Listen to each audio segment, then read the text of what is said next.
पति पत्नी में सबसे अधिक इज्जत किसकी होती है, पति की या पत्नी की? पति पत्नी की तकरार। जय श्री कृष्ण। प्रिय दर्शक बंधु, एक बार पुनः स्वागत है आप सभी मित्रों का आपके अपने चैनल दर्पण ज्ञान गागर यूट्यूब चैनल में। प्रिय दोस्तों, आज आपके समक्ष बहुत ही ज्ञानवर्धक व मोटिवेशनल कहानी लेकर के हम उपस्थित हुए हैं। ये कहानी बहुत ही शिक्षाप्रद व समझने योग्य है।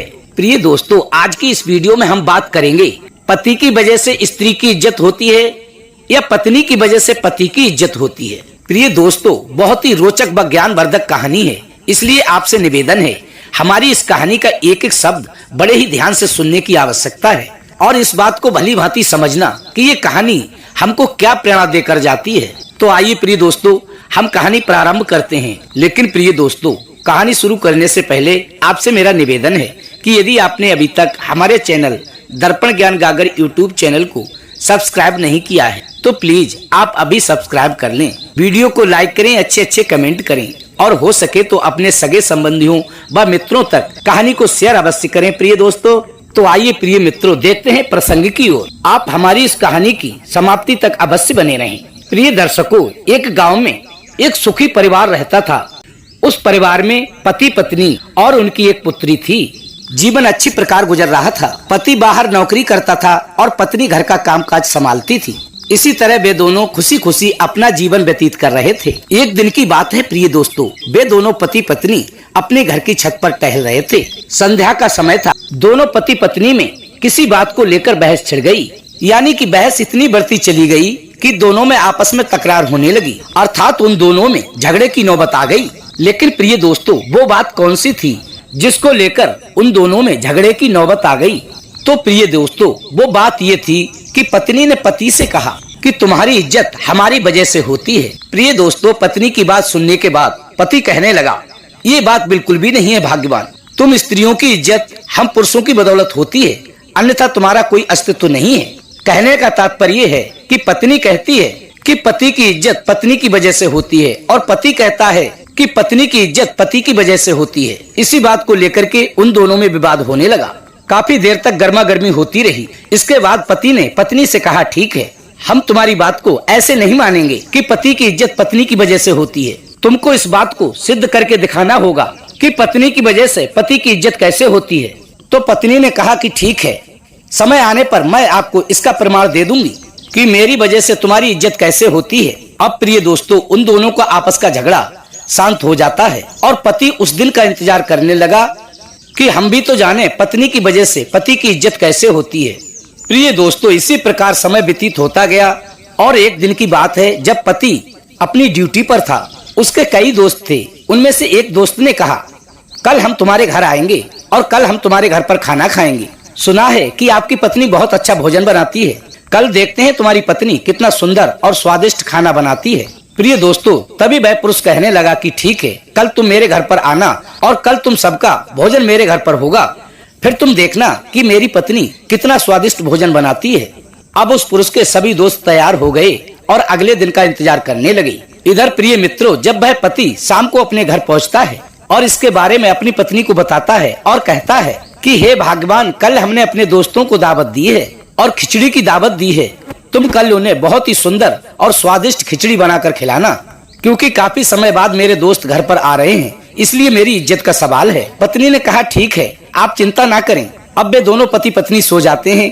प्रिय दोस्तों, जैसे ही सवेरा होता है, पत्नी उठती है और सोचती है कि आज मौका अच्छा है इनको ये दिखाने का कि पत्नी की वजह से पति की इज्जत होती है या पति की वजह से पत्नी की इज्जत होती है। प्रिय दोस्तों, ये सोच विचार करने के बाद पत्नी ने बहुत ही सुंदर खिचड़ी बनाई और प्रिय दोस्तों, इधर उसके दोस्त आ जाते हैं और वह बड़े आदर से अपने दोस्तों को घर में बिठा लेता है और अपनी पत्नी से पूछता है कि हे भगवान, क्या खाना बन गया? यदि बन गया तो जल्दी से परोसो, मेरे दोस्तों को बहुत तेजी से भूख लग रही है। तभी प्रिय दोस्तों, उसका जो छोटा सा बच्चा था वह रोने लगता है और खाने के लिए खिचड़ी की मांग करने लगता है। तभी वह अंदर बच्चे को पीटने लगती है और वह बच्चा रोने लगता है। उस बच्चे की रोने की आवाज सुनकर उसके दोस्त कहते हैं कि हे मित्र, तुम्हारी ये पत्नी बच्चे को इतना क्यों मार रही है? तभी उसका पति उससे जाकर पूछता है कि क्या बात है भगवान, ऐसा इसने क्या कर दिया जो तुम इसको इतना पीट रही हो? तभी वह कहती है कि ये खिचड़ी मांग रहा है, पहले अपने दोस्तों को तो खिचड़ी खिला दो, जब उनसे बच जाएगी तभी तो मैं इसको दूंगी। प्रिय दोस्तों, उस पुरुष के मित्र इस बात को सुन लेते हैं और आपस में कानाफूसी करने लगते हैं और कहने लगते हैं कि ये कैसी पत्नी है, बच्चे को पहले नहीं खिला रही है और कहती है कि पहले आपके दोस्त तो खा लें, जब बच जाएगी तब इसको दूंगी। ये कैसे हो सकता है कि एक बच्चा खिचड़ी के लिए रोए और उसकी माँ ना दे और हम लोग उस खिचड़ी को खाएं।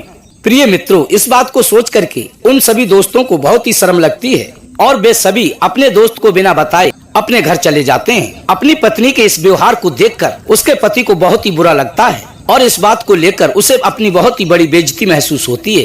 तभी वह अपनी पत्नी को जोर जोर से डांटने लगता है कि तुमने मेरे दोस्तों के सामने मेरी बेइज्जती करा दी, तुमने तो हमारी बनी बनाई इज्जत को धूल में मिला दिया। देखिए ना, हमारे सभी मित्र बिना खिचड़ी खाए भूखे ही यहाँ से चले गए, तुमने मेरे साथ ऐसा क्यों किया। तभी वह पत्नी कहती है कि मैंने ऐसा इसलिए किया है कि मैं ये तुम्हें दिखाना चाहती थी कि मेरी वजह से ही तुम्हारी इज्जत होती है, अर्थात पत्नी की वजह से ही पति की इज्जत है। यदि पत्नी चाहे तो पति की इज्जत व बेइज्जती दोनों करा सकती है। तो इस बात को आपको मानना पड़ेगा कि पत्नी की वजह से ही पति की इज्जत होती है। देखो ना, मैंने आपकी बेइज्जती करवा दी। यदि स्त्री चाहे तो पति के लिए ताज पहना सकती है, ऊंची से ऊंची गद्दी पर बिठा सकती है और यदि स्त्री चाहे तो अपने पति को गद्दे पर भी बैठने लायक ना छोड़े। लेकिन तुम इस बात को नहीं समझ पा रहे हो। आप परेशान मत होइए, एक बार फिर तुम अपने दोस्तों के लिए खाने पर बुलाइए, फिर तुम देखिए कि मैं तुम्हारी बेइज्जती कैसे इज्जत में तब्दील करती हूँ, अर्थात तुम्हारे दोस्तों में मैं तुम्हारी इज्जत कैसे करवाती हूँ। प्रिय मित्रों, धीरे धीरे 10-12 दिन निकल जाते हैं और एक दिन फिर वह